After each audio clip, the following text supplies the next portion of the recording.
എല്ലാവർക്കും നമസ്കാരം.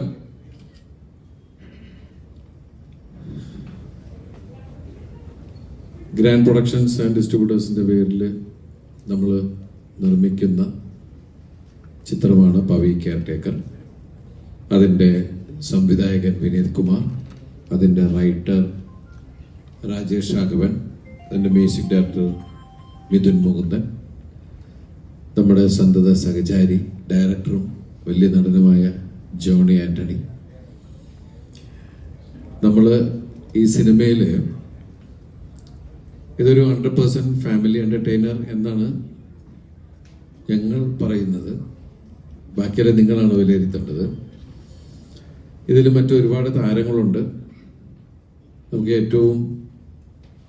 നമുക്ക് എല്ലാവർക്കും അറിയാവുന്ന അന്യഭാഷയിലൊക്കെയാണ് ഏറ്റവും കൂടുതൽ അവിടെ നായികയായി തുടങ്ങി ഇന്ന് ശക്തമായ കഥാപാത്രങ്ങൾ ചെയ്യുന്ന നമ്മുടെ പ്രിയപ്പെട്ട രാധിക ശരത്കുമാർ.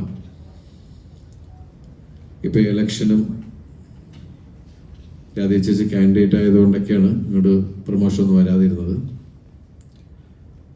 ഞാനും രാധിക ചേച്ചിയും ഇതിനു മുമ്പ് രാമലീല എന്ന് പറഞ്ഞ സിനിമയിലാണ് അമ്മയും മകനുമായിട്ട് അഭിനയിച്ചത്. അതിനുശേഷം ഇതിൽ വളരെ ശക്തമായിട്ടുള്ള SI മറിയാമ്മ എന്ന വേഷം ചെയ്യുന്നത് രാധിക ചേച്ചിയാണ്. അതുപോലെ ധർമ്മജൻ. പിന്നെ ഇതിൽ 5 പുതിയ നായികമാരുണ്ട്.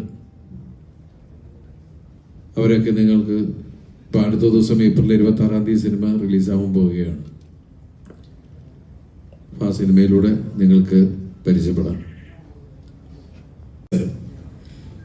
ഇവിടെ എല്ലാവരും പറഞ്ഞതുപോലെ തന്നെ ഒരു വളരെ ഫീൽ ഗുഡ്, മനസ്സിന് വളരെയധികം കുളിർമ കൊടുക്കുന്നൊരു സിനിമയാണ്.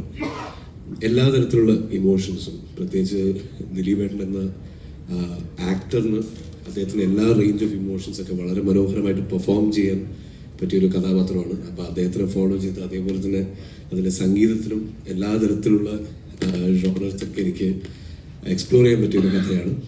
സിനിമ വളരെ വളരെ നന്നായിട്ട് വന്നിട്ടുണ്ട്. വളരെ ഹാപ്പിയാണ് ഇപ്പം പ്രൊഡക്റ്റിൽ.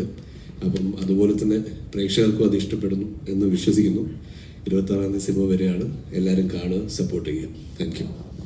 ഇതിൽ നമ്മൾ പരിചയപ്പെടുത്തുന്ന 2 പുതുമുഖങ്ങൾ വേറെയുണ്ട്. ഒന്ന് ഒരു മരപ്പട്ടിയാണ്, പിന്നെ ഒന്ന് ബ്രോ എന്ന് പറയുന്ന, ഞങ്ങൾ ബ്രോ എന്നാണ് അതിനെ പേരിട്ട് കൊടുക്കുന്നത്. കാരണം ഈ പവിത്രൻ എന്ന് പറയുന്ന കഥാപാത്രത്തിൻ്റെ ഒരു കൂടപ്പുറപ്പാണ്. അയാളുടെ സന്തത സഹചാരിയാണ് വേറൊരു നായ്ക്കുട്ടി. അത് ആദ്യം മുതൽ അവസാനം വരെ നമ്മുടെ കൂടെ തന്നെ യാത്ര ചെയ്യുന്ന ഒരു കഥാപാത്രമാണ്. എനിക്ക് തോന്നുന്നത് CID മൂസ, റിംഗ് മാസ്റ്റർ, ശൃംഗാരവേലൻ എന്ന സിനിമകൾക്ക് ശേഷം നമ്മുടെ ഒരു സിനിമയിലൊരു നായ്ക്കുട്ടി ത്രൂ ഔട്ട് വരിക, അത് അതിൻ്റെ കുസൃതികളും കാര്യങ്ങളും. അപ്പം ഇത് ഈ കുടുംബ പ്രേക്ഷകരെന്ന് പറയുമ്പോൾ കൊച്ചു കുട്ടികൾ മുതൽ എല്ലാവരെയും മനസ്സിൽ കണ്ടിട്ട് തന്നെയാണ് ഇതൊരു ഫാമിലി എൻ്റർടൈനർ എന്ന് പറയുന്നത്. കാരണം നമ്മളെല്ലാവരും ഒരു കുടുംബത്തിലെ അംഗങ്ങളാണ്. നമുക്കെല്ലാവർക്കും ഒരു കുടുംബമുള്ളതാണ്. അപ്പം നിങ്ങൾക്ക് എല്ലാവർക്കും ഇഷ്ടപ്പെടും എന്നാണ്. കാരണം എന്ന് വെച്ചിട്ടുണ്ടെങ്കിൽ നമ്മളിൽ നിന്ന് നിങ്ങൾ ആഗ്രഹിക്കുന്നത് ദിലീപ് എൻ്റർടൈൻമെൻ്റ് ആണ്, ദിലീപിൻ്റെ എൻ്റർടൈൻമെൻറ്റ് സിനിമകൾ എന്ന് പറയുന്നത് നിങ്ങളെ മുന്നിൽ കണ്ടു തന്നെയാണ് ഈ സിനിമ ഉണ്ടാക്കിയിരിക്കുന്നത്. ഇതിൽ പാട്ടുണ്ട്, തമാശകളും കൊച്ചു സങ്കടങ്ങളും എന്നൊക്കെ പറയുന്ന 10-18 വർഷം ഗൾഫിലുണ്ടായിരുന്ന പവിത്രൻ എന്ന് പറയുന്ന ഒരാൾ നാട്ടിൽ വന്ന് ഒരു ആഡംബര ഫ്ലാറ്റിൻ്റെ കെയർടേക്കറും നൈറ്റിൽ സെക്യൂരിറ്റി ഒക്കെ ആയിട്ടുള്ള അയാളുടെ ജീവിതമാണ് പവി കെയർടേക്കറിലൂടെ നമ്മൾ പറയുന്നത്. അപ്പം അതിൽ ഇതിൻ്റെ വിശേഷങ്ങൾ ജനങ്ങളിലേക്ക് നന്നായി എത്തിക്കുക, ഈ സിനിമ നന്നായിട്ട് പ്രൊമോട്ട് ചെയ്യുക, അതിന് വേണ്ടിയിട്ടാണ് നമ്മൾ ഇവിടെ കൂടിയിരിക്കുന്നത്. ഇനി നിങ്ങൾക്ക് എന്തെങ്കിലും ചോദിക്കാനുണ്ടെങ്കിൽ ചോദിക്കാം.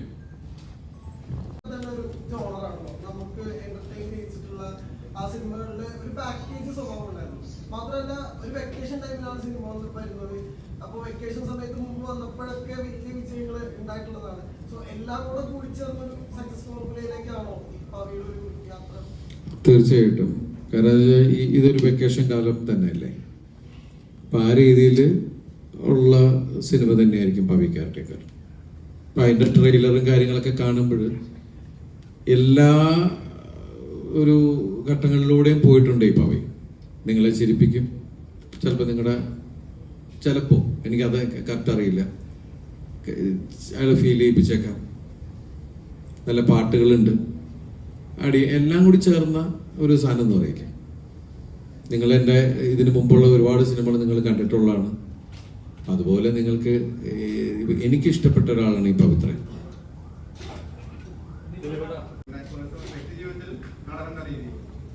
ഇല്ല, ഞാൻ പറഞ്ഞല്ലോ, വിജയങ്ങളും പരാജയങ്ങളും ഒക്കെ നമുക്ക് സംഭവിക്കുന്നതാണ്. നമ്മളെല്ലാം നന്നാവട്ടെ എന്ന് പറഞ്ഞു തന്നെയാണ് നമ്മൾ ശ്രമിച്ചുകൊണ്ടേയിരിക്കുന്നത്. എനിക്ക് ഒരുപാട് ഹിറ്റുകൾ കിട്ടിയിട്ട് നിങ്ങൾക്ക് എല്ലാവർക്കും അറിയാം. അതുപോലെ ഇടയ്ക്ക് പരാജയങ്ങളും കിട്ടിയിട്ടുള്ള ആളാണ്. അപ്പോ കഴിഞ്ഞ കുറെ ഹിറ്റുകൾ കിട്ടി എന്ന് പറഞ്ഞാൽ ഇനി എല്ലാ ഹിറ്റ് അങ്ങനെയൊന്നും പറയാൻ എന്നാൽ കഴിഞ്ഞ കുറെ പരാജയങ്ങൾ ഉണ്ടായോ അല്ലെങ്കിൽ 1-2 സിനിമ മോശമായി എന്ന് പറഞ്ഞാൽ അടുത്ത് അങ്ങനെയൊന്നും പറയാൻ പറ്റില്ല. ഓരോ സിനിമയ്ക്കും അതിൻ്റെതായ ഒരു ജാതകമുണ്ട്. നിങ്ങൾ ഇഷ്ടപ്പെട്ട് നിങ്ങൾ നിലനിർത്തിയ ഒരു ആക്ടറാണ് ഞാൻ. കാരണം ഞാൻ കൊച്ചു വേഷങ്ങൾ ചെയ്തു വന്ന ഒരാളാണ്. അപ്പൊ ശരിക്കും പറഞ്ഞാൽ എൻ്റെ പ്രിയപ്പെട്ട പ്രേക്ഷകരും മീഡിയയും എല്ലാവരും തന്ന സപ്പോർട്ടിൽ തന്നെയാണ് ഞാൻ ശരിക്കും പറഞ്ഞാൽ ഇപ്പൊ ഈ നിൽക്കുന്ന സ്ഥലത്ത് വരെ എത്തിയിരിക്കുന്നത്. അത് എൻ്റെ സിനിമകൾ എല്ലാം ഒരേ ടൈപ്പ് സിനിമകളല്ല, പല ടൈപ്പ് സിനിമകൾ, പല ടൈപ്പ് കഥാപാത്രങ്ങളാണ്. അതിൽ ചിലത് വർക്കൗട്ടാവും, ചിലത് വർക്കൗട്ട് ആവില്ല. ഇപ്പൊ ഭയങ്കര വലിയ സക്സസ് ഉണ്ടായി എന്ന് പറഞ്ഞാൽ ഞാൻ ഭയങ്കരമായിട്ട് ആഘോഷിച്ച് അങ്ങനെ നടക്കുന്ന ഒരാളല്ല. പരാജയവും വിജയവും ഇതിന്റെ ഒക്കെ ഭാഗമായി പോകുന്നു. പിന്നെ ഒരു പടം വർക്കൗട്ട് ആയില്ലെങ്കിൽ നമുക്ക് സങ്കടം എന്ന് വെച്ചാൽ പാവം അതിന്റെ പ്രൊഡ്യൂസർ എത്രയും ഇതായി. നമുക്ക് ചിലപ്പോൾ അടുത്ത സിനിമയിൽ അത് കവർ ചെയ്യാൻ പറ്റും. പക്ഷെ ഒരു പ്രൊഡക്റ്റ് വരുമ്പോൾ ആ പ്രൊഡക്റ്റ് ഫെയിലിയർ ആയി കഴിഞ്ഞിട്ടുണ്ടെങ്കിൽ അതിന്റെ നഷ്ടം പ്രൊഡ്യൂസേഴ്സിന്. പിന്നെ നമുക്ക് എപ്പോഴെങ്കിലും അടുത്ത സിനിമ ചെയ്ത് കൊടുക്കുക എന്നുള്ളത് മാത്രമേ നമുക്ക് ചെയ്യാൻ പറ്റുള്ളൂ. നമ്മളെല്ലാവരും ഏത് സിനിമ ചെയ്യുന്ന ഒരാളും ഈ സിനിമ നന്നാവണം എന്നുള്ള പ്രാർത്ഥനയോടുകൂടിയാണ് ചെയ്യുന്നത്. അപ്പോൾ നമുക്ക് ഇതിന്റെ ഫെയ്റ്റും നമുക്ക് അറിഞ്ഞൂടാ. നമ്മളൊരു സിനിമ ചെയ്യുമ്പോൾ അതിനോട് 100% നീതി പുലർത്തുക എന്നുള്ളത് മാത്രമാണ്. ഞാൻ പറഞ്ഞില്ലേ, അതിൻ്റെ റിസൾട്ട് എന്താന്നുള്ളത് അത് ഗംഭീരമായി സന്തോഷം. ഇപ്പോൾ ഒരുപാട് ആൾക്കാർ വിളിച്ചിട്ട് ആ സിനിമ നന്നായി, അത് മാത്രമല്ല അത് OTT-ലൊക്കെ വന്നു കഴിഞ്ഞപ്പോൾ അത് കൂടുതൽ അഭിപ്രായങ്ങളും കാര്യങ്ങളും വിളിച്ചു പറയൊക്കെ ഉണ്ട്. അപ്പം അത് ഏത് സിനിമയാണെങ്കിലും ഇപ്പോൾ പഴയ സിനിമയെക്കുറിച്ച് നിങ്ങൾ സംസാരിക്കുമ്പോൾ നമുക്ക് സന്തോഷം തന്നെയാണ്. അത് ഏതൊരു ആക്ടർക്കും അതെ.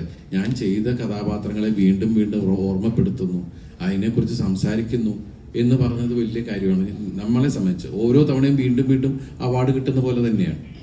അത് ഏത് ലെവലിലേക്ക് പോയി എന്നുള്ളതല്ല. ഞാൻ സിനിമ ചെയ്യുന്ന കൂടുതലും പ്രേക്ഷകർ കാണാൻ വേണ്ടിയിട്ടാണ്. കാണാൻ ഇഷ്ടമില്ല. ഇപ്പൊ നിങ്ങൾ നേരത്തെ വെച്ച് എന്തിനാ സങ്കടപ്പെട്ടു എന്ന് ചോദിച്ചു. അത് ഞാൻ എപ്പോഴും ചിരിച്ചിരിക്കാൻ നിങ്ങൾ ആഗ്രഹിക്കുന്നു അല്ലേ? അപ്പൊ ഞാൻ എൻ്റെ അടുത്ത് പലരും വിളിച്ചു, നിങ്ങൾ അങ്ങനെ സങ്കടമൊന്നും പറയേണ്ട കാര്യമില്ല എന്ന് പറയുന്ന അത് നമ്മളോടുള്ള ഇഷ്ടം കൊണ്ടാണ്.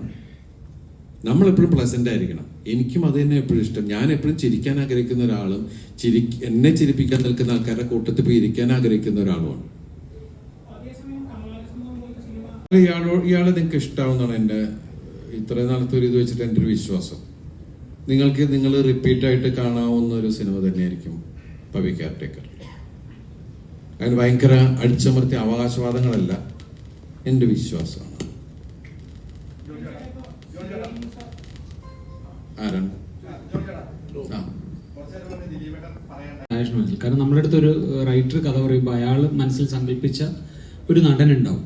അപ്പൊ അങ്ങനെ ചോദിച്ചപ്പോൾ രാജേഷിന്റെ മനസ്സിൽ ദിലീപേട്ടനായിരുന്നു. അപ്പൊ രാജേഷിന്റെ അടുത്ത് പറഞ്ഞ മനസ്സിൽ ദിലീപേട്ടനാണ്, പക്ഷെ ദിലീപേട്ടനെ കിട്ടുമെന്ന് എനിക്ക് അറിഞ്ഞുകൂടാ. ഞാൻ പറഞ്ഞു എന്തായാലും ഞാൻ കഥ പറയും ദിലീപേട്ടൻ്റെ അടുത്ത്, ഇഷ്ടമായാൽ അദ്ദേഹം ചെയ്യും, നമുക്ക് നോക്കാം എന്ന് പറഞ്ഞിട്ടാണ് ഞാൻ ദിലീപേട്ടനെ കാണുന്നത്. ആദ്യ കാഴ്ചയിൽ ആദ്യത്തെ കേൾവിയിൽ തന്നെ കഥ ഞാൻ ആദ്യം പറഞ്ഞപ്പോൾ തന്നെ ദിലീപേട്ടന് കഥ ഇഷ്ടമാവുകയും അത് കഴിഞ്ഞിട്ട് എൻ്റെ അടുത്ത് ആദ്യം ചോദിച്ചതായിരുന്നു ആരാണ് പ്രൊഡ്യൂസർ, അങ്ങനെ മനസ്സിൽ നീ ആരെങ്കിലും കണ്ടിട്ടുണ്ടോ എന്ന് ചോദിച്ചു. ഞാൻ പറഞ്ഞില്ല, ഞാൻ ആലോചിച്ചിട്ടില്ല. ദിലീപേട്ടൻ ഈ പടം കമ്മിറ്റി ആണെങ്കിൽ ദിലീപേട്ടനെ പോലുള്ളൊരു താരം ഒരു സിനിമയിൽ ഉണ്ടെങ്കിൽ അതിനൊരു പ്രൊഡ്യൂസർ ഉണ്ടാവുക എന്ന് പറയുന്നത് വലിയ ബുദ്ധിമുട്ടുള്ള കാര്യമല്ല. അപ്പം ഞാൻ പറഞ്ഞു തീർച്ചയായിട്ടും ഞാൻ വേണമെങ്കിൽ ഞാൻ നോക്കണ്ട, ഞാൻ പ്രൊഡ്യൂസ് ചെയ്തോളാം എന്നുള്ളത് എൻ്റെ ആദ്യത്തെ മീറ്റിങ്ങിൽ തന്നെ എനിക്ക് കിട്ടിയ ഒരു ഉറപ്പാണ്. അത് നമ്മുടെ ഒരു കോൺഫിഡൻസിനെയും കൂടെ ഭയങ്കരമായിട്ട് ബൂസ്റ്റ് ചെയ്യുന്ന ഒരു കാര്യമല്ല. നമ്മളൊരു കഥ പറയാൻ ചെല്ലുകയും ആ കഥ ഇഷ്ടമായി അത് പ്രൊഡ്യൂസ് ചെയ്യാൻ കൂടെ തയ്യാറാവുമ്പോൾ നമുക്കത് വളരെ പോസിറ്റീവായിട്ടുള്ള ഒരു കാര്യമായിട്ട് തോന്നുന്നു.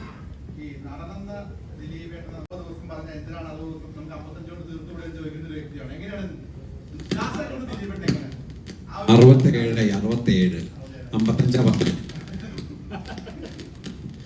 10 അത് ഞങ്ങൾക്ക് മഴ ഒരു വിഷയമായിട്ടുണ്ടായിരുന്നു. പിന്നെ ഇടയ്ക്ക് ദിലീപേട്ടൻ പ്രൊഡ്യൂസറാന്നുള്ള കാര്യം മറന്നുപോകും. അപ്പോൾ വരുന്ന സമയമൊക്കെ 10 മണിയൊക്കെ ആവും. രാവിലെ 7 മണിക്ക് ഞങ്ങൾ റെഡി ആയിട്ടിരിക്കും. ഇത് കഴിഞ്ഞിട്ട് ഞാൻ ഈ സിനിമയ്ക്കൊക്കെ ഞാൻ 8 മണിക്കൊക്കെ എന്നെ കണ്ടിട്ടുണ്ട്. CID മൂസക്ക് ഞാൻ 11-12 മണിക്കാ ചെല്ലണേ ആദ്യത്തെ പടത്തിന്. ഇല്ല ജോണി? പക്ഷേ ഞാൻ ചോദിച്ചുകൊണ്ട് പറയാം, പ്രൊഡ്യൂസർ എന്നുള്ള രീതിയിൽ എനിക്ക് കിട്ടാവുന്ന ഏറ്റവും ബെസ്റ്റ് പ്രൊഡ്യൂസറാണ് ഈ സിനിമയ്ക്ക്. കാരണം എന്ന് വെച്ച് കഴിഞ്ഞാൽ എനിക്ക് പല കാര്യങ്ങളും ഒരുപക്ഷെ വേറൊരു പ്രൊഡ്യൂസർ ആണെങ്കിൽ ഞാൻ കൺവിൻസ് ചെയ്യിക്കാൻ ബുദ്ധിമുട്ടുന്ന പല കാര്യങ്ങളും എനിക്ക് വളരെ ഈസി ആയിട്ട്. കാരണം ദിലീപേട്ടൻ ഒരു നടൻ പ്രൊഡ്യൂസർ എന്നുള്ളതിനപ്പുറത്ത് ഒരു സംവിധാന സഹായിയായിട്ട് വന്ന ഒരാളാണ്. അപ്പോൾ കൃത്യമായിട്ട് അറിയാം സിനിമയ്ക്ക് എന്താണ് വേണ്ടത്. ഇപ്പം ഞാൻ ഒരു ദിവസം ഷൂട്ട് തുടങ്ങി ഞങ്ങളെല്ലാം സെറ്റപ്പ് ഒക്കെ ചെയ്ത് ഫസ്റ്റ് ഫ്രെയിം വെച്ച് ദിലീപേട്ടൻ മേക്കപ്പ് ചെയ്ത് വന്ന് കോസ്റ്റ്യൂം ഇട്ട് വന്ന് ഒരു ഷോട്ട് എടുത്ത് കഴിഞ്ഞപ്പോഴാണ് എനിക്ക് ഞാൻ ഉദ്ദേശിച്ച രീതിയിലേക്ക് ആർട്ട് വർക്ക് വന്നിട്ടില്ല അന്ന്. അത് അവരുടെ കുഴപ്പമല്ല, അന്ന് പല സാഹചര്യങ്ങൾ കൊണ്ട് മഴയും മറ്റു പല വിഷയങ്ങളും കൊണ്ട് വിചാരിച്ച രീതിയിൽ അത് സെറ്റപ്പ് ചെയ്യാൻ പറ്റിയിട്ടില്ല. അപ്പോൾ ഞാൻ ദിലീപേട്ടനോട് ഞാൻ ഫസ്റ്റ് ഷോട്ട് കഴിഞ്ഞതിന് ശേഷമാണ് ഞാൻ പറഞ്ഞത്, ചേട്ടാ ഞാൻ ഉദ്ദേശിച്ച രീതിയിൽ ഇത് വർക്കാവുന്നില്ല, നമുക്കിത് നാളെ എടുക്കാൻ പറ്റുമോ?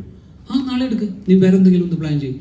അത്ര പെട്ടെന്ന് നമുക്കൊരു ആൻസർ കിട്ടുകയും, കാരണം അങ്ങനെ അടുത്തൊരു സീൻ പ്ലാൻ ചെയ്യുമ്പോൾ നമുക്ക് കുറച്ച് മണിക്കൂറുകൾ നഷ്ടമാവും. അത് ബോധ്യമുള്ളത് കൊണ്ടാണ് ഞാൻ വളരെ മടിച്ചിട്ടാണെങ്കിലും ദിലീപേട്ടൻ്റെ അടുത്ത് പറയുന്നത്. പക്ഷേ ഒരു രണ്ടാമതൊരു ആലോചന ഇല്ലാതെ തന്നെ എൻ്റെ അടുത്ത് പറഞ്ഞത് നമുക്ക് മാറ്റി ആലോചിക്കാം എന്നുള്ളതാണ്. അതുപോലെ തന്നെ ഒരു സോങ്, ഈ സിനിമയിൽ ഏറ്റവും ചാലഞ്ചിങ് ആയിട്ടുള്ള എനിക്കൊരു സോങ് ഷൂട്ട് ചെയ്യണമായിരുന്നു. അത് ഒരു ലൊക്കേഷൻ, സിംഗിൾ ലൊക്കേഷൻ, ദിലീപേട്ടൻ മാത്രമാണ് അതിനകത്ത് ആ സോങ്ങിൽ പെർഫോം ചെയ്യുന്നത്.